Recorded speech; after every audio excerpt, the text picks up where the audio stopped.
Jemi të Ungjilli sipas Lukës, kapitulli 6, vargje 46-49. Le të lexojmë bashkë nga fjala e Zotit. Por përse më thrisni Zot, Zot, dhe nuk bëni atë që ju them? Çdo njeri që vjen tek unë dhe dëgjon fjalët e mia dhe i bën, unë do t'i tregoj kujt i ngjan. Ai ngjan njeriu që ndërtoi shtëpinë e vet, gërmoi shumë thellë dhe vendosi themelin mbi shkëmb. Erdhi një vërshim proj, u sul mbi atë shtëpi, por se tundi dot, sepse e kishte themelin mbi shkëmb.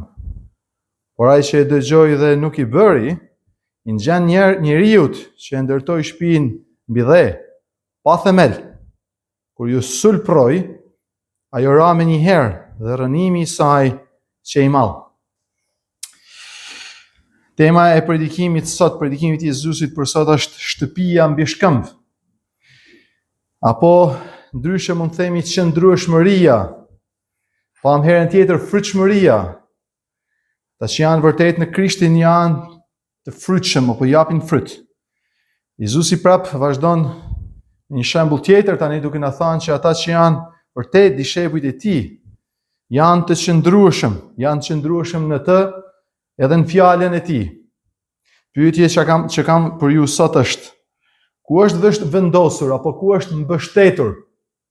Ku është vendosur apo ku është mbështetur jeta jote? Po kur të vinë vështirësia, a do të qëndrosh? A do të jesh i palkundur? Luka me këto vargje e mbyll apo vjen në përfundim të këtij predikimi, duke theksuar rëndësinë e veprimit, por sa është e rëndësishme të veprojmë apo të bëjmë sipas mësimeve që Jezusi ka dhënë. Të qëndruarit pra në të edhe në mësimet e tij. A e din ku dallohet një burr nga një burr apo një burr i besës? Sepse ai atë që e thot edhe e bën. Pra është kollaj me dëgju, ose me thanë një gjë apo një tjetër, është kollaj me fol me fjalë të mëdha, por është vështirë që atë që thua ta mbash, ose atë që më thot në këtë rast Zoti ynë, ne ta mbajmë edhe të bindemi. Në pjesën e parë, në vargun 46, do shikojmë dishepujt e pavërtet. Ne e dim tashmë se ky predikim ndodh pasi Jezusi ka zgjedhur 12 apostujt, e kemi folur në fillim të kapitullit, ka zgjedhur 12 apostujt, është ngjitur në mal, është lutur gjithë natën, ka zbritur dhe thirrri pranë vetes dishepujt e prej tyre zgjodhi 12 apostujt. Dhe predikimi për në rrafsh apo në këtë vend të shesht, nuk janë në këtë predikim, nuk marrin pjesë vetëm 12 apostujt, po edhe dishepujt e tjerë, pra moria e dishepujve, edhe njerëz të ardhur nga anës për të dëgjuar fjalën e tij, për të parë mrekullitë e tij, për të mësuar apo për të dëgjuar prej mësimeve të tij. Mund vini re pak më përpara tek vargu 17 që thot pastaj pasi zbriti bashkë me ta. Ndërsa në atë vend shesht me turmën e dishepujve të vet dhe një numër i madh njerëzish nga gjithë Judea, nga Jeruzalemi dhe nga bregi i Tirës ose Sidonit, të cilët kishin ardhur për të dëgjuar atë dhe për të shëruar nga sëmundjet e tyre. Ne kemi folur. Pra kishin ardhur shumë turma. Ishin 12 apostujt, moria e dishepujve dhe njerëz të tjerë. Por disa prej tyre tashmë po tregojnë se nuk janë dishepujt vërtet. Janë një muri njerëzit, po jo gjithë njerëzit që janë duke dëgjuar këtë predikim janë dishepujt vërtet. Sepse ata i drejtohen Jezusit Zot, Zot, por nuk i binden atij. Pra Jezusi thot atje, pse më thoni Zot, Zot? Pra supozimi janë nëse më thoni Zot, Zot, duhet me bindeni. Ata i drejtohen Jezusit Zot, Zot, por nuk i binden atij. Ti thuash dikuj Zot, do të thotë që po shpall besnikëri ndaj tij. Pra në kohët e vjetra kur dikuj thua Lord, pra Zot, pra i nënshtrohesh, do të thotë që ti ke shpallur besnikëri zotrisë apo generalit apo drejtuesit tënd. Kur i drejtohesh me këtë term Zot, ti pritshmëria është që ti bindesh, ti shfaqesh besnikëri. Dhe as më tepër kur e përsërit 2 herë fjalën Zot, Zot, do thotë që po e thekson ose po e vën në dukje zotërimin e tij mbi jetën tënde. Apo besnikrin tanë kundrejt tij. Përsëritja një emri në Bibël. Përsëritja një emri në Bibël 2 herë nënkupton intimitet dhe marrëdhënie të ngushtë. Dëgjoni këtë. Kjo nga ana e Zotit, pra kur kjo thuhet, kur e lexojmë Bibël dhe Zoti drejtohet dikujt me emrin e tij 2 herë nga ana e Zotit, kjo tregon intimitet dhe besnikëri apo një marrëdhënie të ngushtë nga ana e Zotit. Si në rastin kur i drejtohet Abraham, apo Mojsi, apo Marta, apo Saul, apo Pjetër, Simon. Dhe kjo e thënë nga ana e Zotit. Kjo e thënë nga ana e Zotit, do thotë që Zoti e mban fjalën kur i drejtohet dikujt, duke shpallur zotërimin mbi të dhe besnikërinë ndaj tij. Perëndia e mban fjalën. Në gjithë të raste me gjithë ta njerëz Perëndia e ka marrë fjalën kur ka shpallur besnikëri apo intimitet. Por e kundërta, një imitim falso, një imitim i këtij stili apo i kësaj mënyre nga ana jon për Perëndin, duke i thënë Zot, duke i deklaruar zotërimin e tij mbi ne, gjoni këtë. Por pa ju bindur atij dhe pa mbajtur fjalën, sa ai pra kur thot ai Pjetër, Mojsi, Abraham, ai mban fjalën. E kundërta kur ne i drejtohemi me këtë stil Zot, por nuk e marrim fjalën, duke mos ju bindur, nuk tregon besnikëri apo bindje. Dhe në vend që të na bëj të ngjashëm me të, pra me Perëndin, e kundërta ndodh, ky pohim na bën hipokrit dhe të papëlqyer. Tek Mateu, Jezusi u drejtohet ashpër, tek versioni i predikimit mal të Mateu, Jezusi u drejtohet ashpër këtyre që i drejtohen Zot dhe nuk i binden atij, duke ju thënë, gjonje, largohuni prej meje, ju që bëni paullsi, keni thënë Zot, nuk bëjmë këtë në emrin tanë, nuk bëjmë atë në emrin tanë e tjera, profetizojmë as shërbym, dhe ai thotë, largohuni prej meje, ju që bëni paullsi, e quhen paullsi këtë mënyrë të drejtuarit Zotit për besnikëri, për pabindje, dhe i thotë sepse nuk ju kam njohur kurrë. Ti thuash Jezusit Zot, dhe të mos bësh çfarë ai thotë, nuk është besnikëri, por tradhti. I thuash Jezusit Zot, të mos bësh çfarë ai thotë, nuk është besnikëri, por është tradhti. Ky është një nga pasazhet më të frikshme të Biblës. Ai po flet për ata që deklarojnë që janë të tijët, madje antar të kishës. Dhe Jezusi thotë, ju me gojë më afroni, më mirë të vargun që e thotë dhe Isaia, Mateu e përsërit, ju me gojë më afroheni, por zemra juaj rrin larg. Ju me gojë më afroheni, thoni Zot, por zemra juaj rrin larg, pra në mosbindje. Nëse Jezusi, pra ju shpall si dishepull, nëse je dishepull i vërtet dhe deklaron zotërim nga Jezusi, duhet të bësh çfarë ai urdhëron. Nëse e thua, po nuk e bën, tregon që unë nuk të zotroj, po tregon që Perëndia nuk të zotron. Dhe Jezusi ata, gjoj këtë me mendje, dhe Jezusi ata që nuk i zotron, nuk i njeh. I thot nuk i njoh, nuk i njohur. Ata që nuk i zotron, ai nuk i njeh si tiet dhe as nuk i shpëton. Ne nuk besojmë, si thash edhe herën tjetër, thjesht ta pranojmë Jezusin si shpëtimtar, por mos ta pranojmë atë zotërimin e tij. Person që nuk e ka Perëndin si Zotin e tij, si mbretin e tij, nuk e ka atë si shpëtimtarin e tij. Ai nuk është vetëm një shpëtimtar apo shpëtimtari ynë. Ai është Zoti dhe mbreti ynë. Prandaj kjo e afruar me këtë lloj besnikërie hipokrite, duke i thënë Zot, por pa bërë çfarë ai thotë, në vend që ai ta pëlqej, në fakt tregon mos pëlqim. Në vargjet 47 dhe 48 do shohim, flasim pak për dëgjimin e vërtet. Pra thot ai, mos më thoni Zot dhe nuk më dëgjoni apo nuk më bindeni. Çfarë do thot tani ta dëgjosh dhe ti bindesh Jezusit? Çfarë është një dishepull i vërtet? Kundrejt atij jo të vërtet. Një nga sfidat më të mëdha, gjë që është interesante që tregoj pak për veten time, çfarë më lodh mua, çfarë nëse doni më ditë që të luteni një herë për mua, nëse doni çam lodh më shumë, se unë nuk punoj kështu punë beton e kështu më lodh kështu me muskuj, më lodh më shumë këtu në veshje përpjet. Një nga sfidat më të mëdha për mua, si pastor është sfida e dëgjimit. Sfida e dëgjimit. Pse? Sepse në shekullin ton, dëgjimi, kuptimi, pra ta dëgjosh ato thonë, ta kuptosh çfarë po thotë, dhe ti përgjigjesh në gjanë e duhur, është kthyer gati në një sport ekstrem.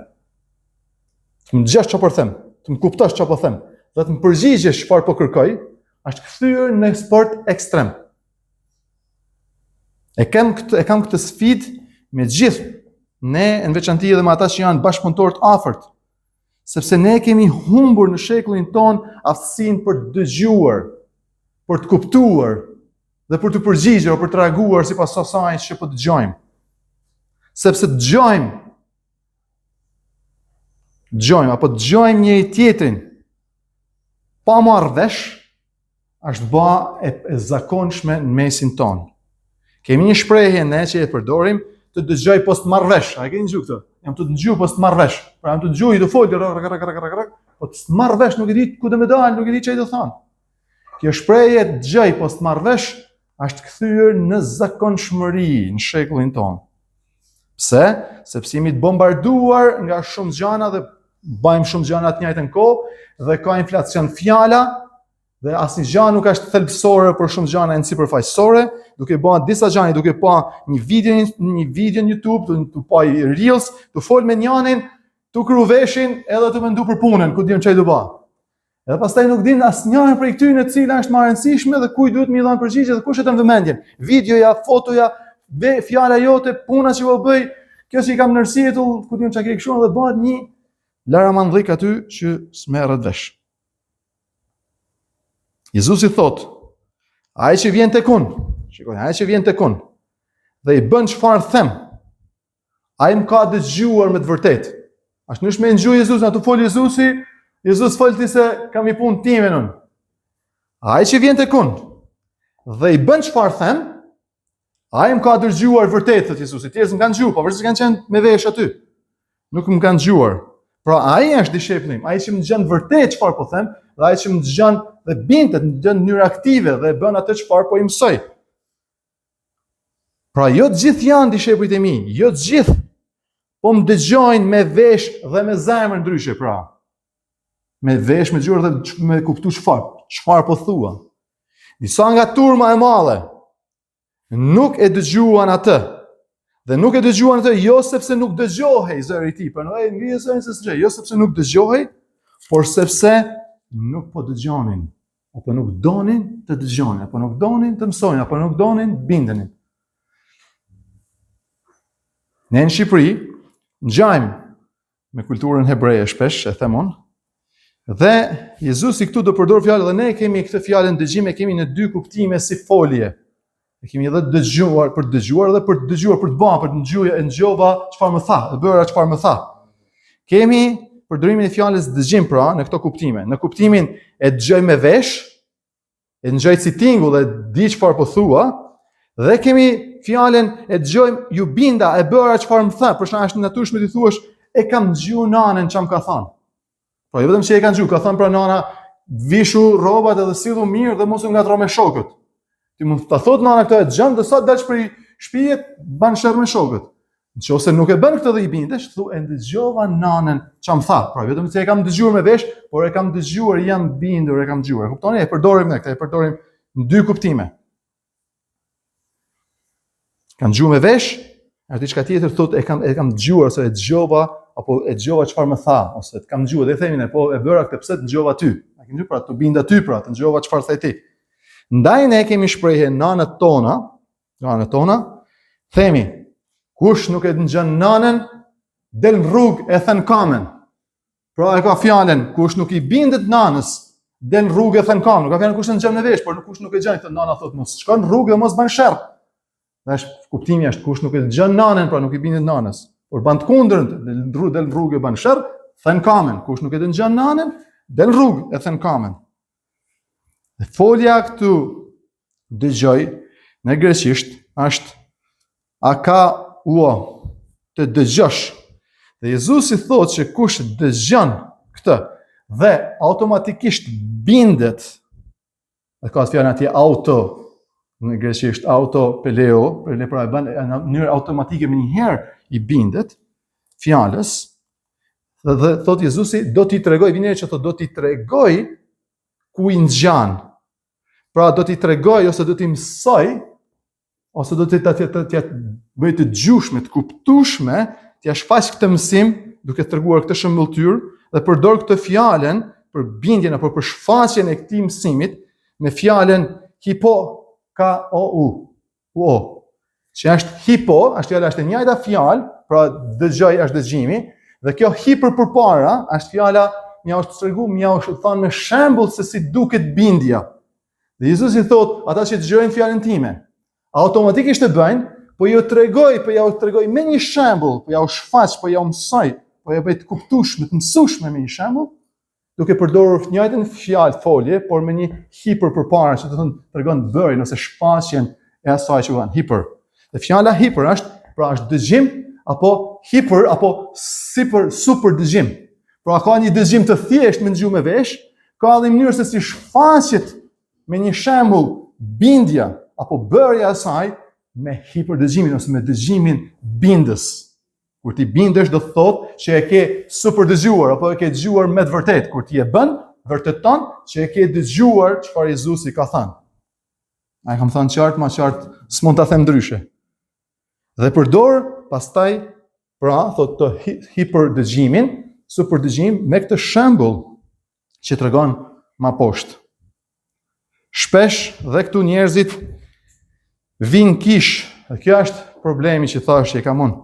Vinë kish dhe dëgjojnë, por dëgjojnë jo me dëshirën për të bindur, jo me hiperdëgjimin ose me dëgjimin si thash, siç thot e bana ose e dëgjova çam thanana. Po vinë në kish me idenë sikur janë të pa në televizor. Që e ka televizorin nezër, pra dikush ti mundi të pa në televizorin nezër, ndërkohë që ke televizorin nezër për sfond, ashtu ke fol njani, un jam nga kështu. Edhe ndërkohë ti je të bëj gjypner, je duke bërë muhabet edhe me mamin, je të bëj gjë dhe kjo është një nga gjërat që dëgjon thjesht në sfond. Edhe mund të jetë si pra vjen kish dhe ti je në kish duke dëgjuar mua, por ndërkohë mendja jote është të kuptoj çfarë do bëj nesër, sa kështu të bëj llogaritë punës, pastaj edhe pak në telefon, pak të bëj muhabet me shokun që je në krah, pak u dion, edhe është një pjesë e asaj që dëgjon, pra është një dëgjim thjesht intelektual, bën gjuhën e gjamë vesh. Po jo me atë etje dhe atë ma dëshirë për ta dëgjuar, për të bindur, për ta kuptuar dhe kur dal këtu atë çfarë e kam dëgjuar, do ta bëj. Është pak a shumë si dëgjuar stewardesën. A ke pa kur hip në avion, kush ka hip në avion? Sa të nis avioni del stewardesa. Kanë me andin, i kanë rruja 15 aviona për i muj, dhe të njëjtën gjë patën stewardesa, sa filloi stewardesa, ne ishin duke marrë, ja fillonte lidhë këtu dhe këtu dhe rrafis ajo. Ne dëgjonim, na duket si zhurmë, na bezdisën, fakt ishin duke muhabete të tjera, kështu. Sepse jena duke dëgjuar, ajo është duke përsëritur një gjë që ne s'e kena mend me bë. Sepse nuk besojmë se avioni do rrezohet, se ba me ditë se rrezohet avioni, do kishim thënë, me ditë që nuk e kuptuam kur lidhet kush jo çfarë, sepse nuk e kemi dëgjuar për ta kuptuar dhe për të bindur dhe të bëjë çfarë thotë ajo, thjesht është një procedurë që unë kam për ta kaluar. Dhe shpesh vim kish duke menduar dhe me këtë qëndrim që pastori është si një stewardess që përsërit njëjtën gjë gjithmonë, pa dashur me kuptuar çfarë po thotë, dhe pa dashur me zbatu apo me u bindë asaj çfarë ai po thotë. Dhe për këtë po thotë Jezusi, ato çfarë kam thënë, nuk janë mësimet e një stewardess apo një televizioni që e lën sfond. Nëse më dëgjonin vërtet dhe e bindë dhe e bani ata që po i themi ngjani kësaj. Më vjen plasja nga një herë, ja kam thënë atë në kafe, kur vjen dikush e ndan diçka një tejtë një dielë thotë kam mësuar këtë që e lexova nga ky libër apo ngjova pa ky e kam thënë kur unë e kam thënë ja 15 herë. A dim se më vjen plasja, jo se jam xhelos se e ka thënë ai. Jam xhelos sepse unë jam kthyer në stewardess, e kam thënë 15 herë dhe ti se ke dëgjuar asnjëherë të thënë nga unë dhe kur e lexon nga ky libër që e kam thënë para asaj libri, pra unë më shqetësohem sepse unë për ty jam kthyer një stewardess i përsëris të njëjtat gjëra dhe ti as ke qëllim as dëshirë fare me ngju. U them me ngjimin aktiv pra bindës. Dëgjimi është disiplinë e vështirë dhe disiplinë e vullnetshme për të përqendruar, për të kuptuar së pari dhe pastaj me dëshirë dhe me vullnet për ta bërë çfarë mësova. Kjo është dëgjimi i vërtetë. Super dëgjimi, hiperdëgjimi. për ta kuptuar, për të ndalë herë për ta pas durime të gjuhë, për ta kuptuar çfarë po thotë dhe për të vullnetin dhe dëshirën për ta bërë çfarë mësova. Dëgjim aktiv, sepse kulmi apo vërtetimi i dëgjimit aktiv është bindja apo zbatimi i asaj çfarë mësove. Do thotë që ose nuk po e bën dhe nuk po i bindesh asaj çfarë mësove, do thotë në fakt që nuk e ke mësuar, thjesht e ke dëgjuar. Okej? Dhe nëse i bën, thotë Jezusi, çfarë po them, pra çfarë po dëgjon, i ngjan kuj dhe e tregon në vargun 48. I ngjan një njeriu që e ndërtoi shtëpinë e vet. Por nuk mjafton vëlla apo motër ta ndërtosh shtëpinë. Duhet ta dish si e ndërton dhe ku e ndërton shtëpinë. Thot ai gërmoi thellë. Mateu thotë njëri e bëri në rër, tjetri i bëri në shkamp. Luka jep thotë gërmoi, mund të jetë s'ka rëndësi çfarë sipër, mund të jetë rër apo dhe, por thotë gërmoi thellë, shkoi thellë derisa e mbështeti në shkamp, derisa gjeti shkampin. Erdhi vërshimi. Do vinë vërshimi, do vinë ditë e vështira për ne. Erdhi vërshimi, i përrojt, usul, vinere që thotë, erdhi dhe usul me furin e ti. Usul mbi atë shtëpi, por rezultati. Çfarë është rezultati? Se tundi dot. Pse ngrihet pyetja? Pse nuk e tundi dot? Sepse shtëpia ishte me tulla të reja, sepse ishte me materiale të shtrenjta, sepse ishte savatuar bukur, apo ishte merimetuar mirë nga brenda. Pse? Është pyetja. Sepse çfarë? Sepse ishte e vendosur mbi shkëmb. Ishte vendosur mbi shkëmb. Nga anet e mia, nga vija nej, nga gjyshi, malësi, është prapë ngjashëm një prua me këtë projt e Izraelit. Është një prua që njihet që bjen bashkë poshtë shtëpisë tonë, e quhet proi that. Proi that. E kaloni, gjithë e kalojnë këtë projin e that, nëse shkojnë për razëm, nëse shkojnë herë në razëm, ka jur duhet me kalu përmbi projin e that për me shku në razëm. Është proi that. Sepse në shumicën e vitit quhet proi that, sepse ky proi that është një si lum, një prua mes shkaminve, shumë i thellë atje. Edhe ka shumë pak ujë, gati s'ka ujë fare në shumicën e vitit, 90% të rasteve. Ka ujë vetëm në vjesht apo në pranverë.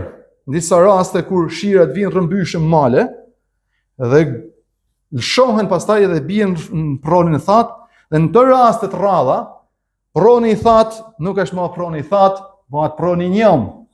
E ka emrin proni i that se shumicën e gota është i that.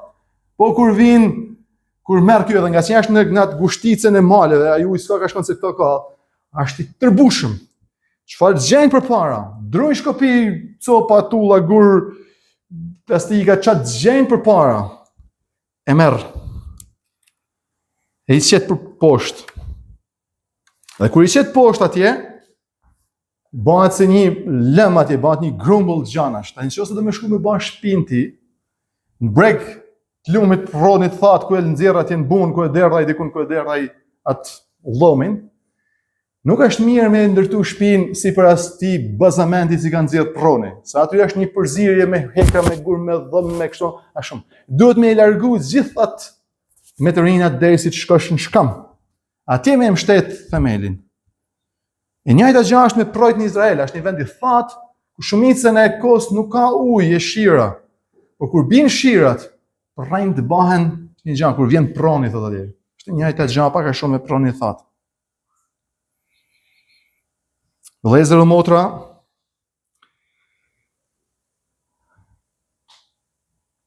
do vinë koha, do vinë puna, që do pëturret stuhia e jetës mbi ne. Pyetja është, a kemi vendosur shtëpinë në bazamentin e duhur? A kemi vendosur jetën tonë në bazamentin e duhur? Se kur vi stuhia e jetës, apo proi vrullshëm, e ujërat e forta, apo tërmeti, si thash më lart, tërmeti, kur vjen tërmeti nuk pyet a e ke shtëpinë 3 kaçe, ai nuk ka tërmeti, nuk ka prish vetëm baraka. Ka bën një klasifikim, tërmeti është shumë i mëshëm, bën një klasifikim, shoh vilet e të pasurve nuk do t'i prekin. Apo kështu. Këto shtëpia të varfëra, këto janë me llamarina, me kështu. Në fakt, çan kanë llamarina e shtëpia më dobët nuk janë prish, janë më të lehta. Këto më të forta, 3 kaçet e pallatit janë shem. Sepse kur vjen tërmeti nuk bën klasifikim sa të bukur ke divanat brenda, Sa bukur e ke savatuar jashtë, sa kondicionera ke, sa i ngrohtë është nga brenda. Tërmeti bën vetëm një dallim. Kush e ka themelin më të fortë. Kush e ka themelin më të fortë. Ky është dallimi që i bën tërmeti. S'ban dallime të tjera. A është ajo pra e mbështetur mbi shkëmb. A është mbështetur mbi shkëmbin e përjetshëm. Ndaj është jeta jote e mbështetur, e vendosur, e themeluar mbi shkëmbin e përjetshëm, e të palkundur, e të palvizshëm, që është Krishti e fjala e tij. Një Korintasit 3:11 thot Krishti është themeli jonë, ne nuk kemi nevojë të hellim themel tjetër. E gjithashtu Luka thot, ai është guri i qoshës, ai është guri i qoshës që e hollën jashtë, po ajo bëhet guri i qoshës dhe guri i themelit. Leon Morris thot, kur prova përfundimtare do të vijë, kur vijnë prova vështirësisë jetës, të vijë është themeli ku keni mbështet jetën që ka rëndësi. Është themeli ku keni mbështet jetën që ka rëndësi. Imagjinojnë që ose nuk do t'i qëndrojmë vëllezër mostra vështirësive të jetës, sfidave të jetës, imagjinoj kur të vinë prova e fundit dhe gjykimi i fundit, Zoti, a mund të qëndrojmë ne në kam përpara gjykimit të tmerrshëm. Mes tyre dy vargjeve kam dëshirë tani të ndaj këtë histori që e kam gjetur në disa libra dhe ju me shumë siguri e keni lexuar. Nëse keni lexuar librin Pandemi dhe fatkeqësitë natyrore të Dr. Ervin Lutzerit, në faqe 44-45 mund ta gjeni këtë histori, gjithashtu është në disa libra të tjera, është gjithashtu në komentarin e Kent Hughes mbi Lukën faqe 253. Ju tregoj këtë histori që tregon për një familje se si u përball kur erdhi stuhia e jetës. Më 8 nëntor të vitit 1994, pastori Scott Willis dhe gruaja e tij Janet Boltonin me 6 nga 9 fëmijët e tyre në një autostradë. Kishin marrë 6 fëmijët e tyre në një fugon dhe Boltonin në autostradë ku një copë metali, ishin mbrapa një kamioni që kishte hekra metale, shkputet një copë metali, e bjen në asfalt, ai ishte mbrapa dhe pastori nuk mund të manovrojë dhe copa e metalit futet poshtë makinës tyre, e prek serbratorin me benzinë dhe ai s'mund bëhet asnjë gjë dhe më një herë shpërthen makinën në flak. Ata dalin duke u djegur për veten nga makina, plagosur e djegur, përpiqen për me nxjerrë fëmijët e tyre, por nuk munden. 5 nga fëmijët e tyre u djegën në atë vend, ata qëndruan duke i pa duke u djegur. Vetëm njëri prej 6 fëmijëve ja doli shkonte në spital por vdiq atë ditë. 6 fëmijët e tij vdiqën në këtë aksident. Scott dhe Janet dolën nga makina me plagë të mëdha, djegje, duke qëndruar e duke shikuar fëmijët e tyre të vdisnin nga zjarri pa pasur çfarë të banin. Janet tha më vonë në një intervistë, kur ai doli nga makina dhe ju kthye makinës, pra ishte drejt makinës duke shikuar dhe filloi të bërtas. Mirë, çfarë ndodh, nuk e di çfarë ka bërtitur për fëmijët e saj, duke bërtit pra nana për fëmijët që po diqeshin në makinë, i shoqi Scott e prekun supë. Edhe i tha, Janet, kjo është ajo për të cilën jemi përgatitur. Kjo është ajo për të cilën jemi përgatitur gjithë jetën. Ata janë me Zotin. Perëndia na ka përgatitur për këtë.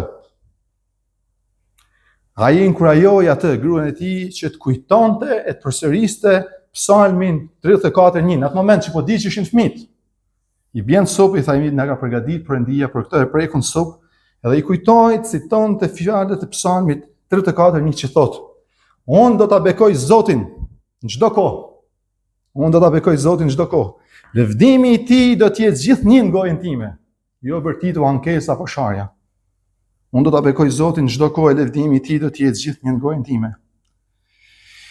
Në dhomën e përbashkët të spitalit, ata ngushëlluan veten e tyre duke parë videot e fëmijëve të tyre kur lexonin Biblat e tyre e duke lexuar fjalën e Perëndisë. Ata thanë dëshminë e tyre më vonë. Pastor Scott tha, unë e di që Zoti ka qëllime të mira dhe arsye të mira për këtë. Perëndia ka demonstruar dashurinë e tij në këtë situatë. Për ne, familjen tonë, gjithashtu. Dhe nuk ka dyshim në mendjen e Zotit tonë, dhe se Zoti është i mirë, dhe ne e lavdrojmë atë në gjitha gjërat, në gjitha situatat. Zoti është i mirë gjithmonë. Situatat tona nuk e bajnë Zotin më të mirë apo më të keq. Po për shkak të se është Zoti i mirë, ne mund të qëndrojmë në situatat tona. Nda keni vënë re që disa herë shkruaj në grupin tonë, Facebook dhe tjerë, në çfarëdo rastit, kam një shprehje që e shkruaj, Zoti është i mirë, sepse nuk varet apo jap një lajmërim të mirë apo jap një lajmërim të keq apo mesatar të mirë apo mesatar të keq, çfarëdo që të jetë lajmërimi. Gjithmonë në kuptimin fondor është i mirë, sepse Zoti është sovran, sepse Zoti është i mirë. Është e drejtë e tij, tha Xhenet. Është e drejtë e tij të na merrte fëmijët. Ne i përkasim atij. Fëmijët tanë i përkasin atij. Ai është dhënësi i jetës. Ai është marrësi i jetës. Dhe ai na mbështet ne, e ne mbështetemi tek ai. Stuhit kanë rënë mbi shtëpinë e familjes Willis. Proje furia e stuhia erdhi mbi familjen Willis, por nuk e rënoi atë përfundimisht. Pse? Sepse ajo familje ishte e themeluar mbi shkëmb. Ajo shndron sepse themelet e saj janë vendosur mbi shkëmbin e përjetshëm që është Zoti i Krisht. A nuk tha Jobi të njëjtën gjë në një situatë edhe më të vështirë? Te Jobi 21 tha Zoti i ka dhënë, Zoti i ka marrë, qoftë bekuar emri i Zotit. Ne kemi kënuar këtë këngë, pak ajo këngë që kënuam sot me qëllim e kënuam. Që bekuar qoftë emri yt, ti jep edhe ti merr. Bekuar ti jep, ti na e ke dhënë, ti na e ke marrë, bekuar qoftë emri i Zotit. Erdhi një vërshim. I nërësha thot vargu atë, erdhi një vërshim. Rroi u sul mbi atë shtëpi, por se tundi dot, sepse kishte themel mbi shkëmb. Kundërta ndodh, kundërta është e vargu në 49. Por ai që e dëgjon dhe nuk e bën, nuk përgatitet, nuk e bën gati veten e tij duke përqendruar te Krishti dhe për të kujtuar fjala e tij në çdo kohë. Ai ngjan njeriu që ndryshtoi shtëpinë mbi dhe pa themel. E kur ju sulproi, ajo ra me njëherë e rënimi i saj që i madh. Vëllezër motra, do vi dita që proje stuhia të sturrët mbi jetën tonë, herët avon. Po lumaj që ka Krishtin Zot, lumaj që ka vendosur jetën e tij në Krishtin, në shkambin e përjetshëm, që i bindet atij, e i bindet fjalës tij. E lumaj që në zgojnë e tij gjendet gjithmonë fjala e Zotit. E në çdo rast mund të thojnë pa hezitim, pavarësisht rrethanave, Zoti është i mirë. Ai jep, ai merr. Qoftë bekuar emri i Zotit. Le të lutemi.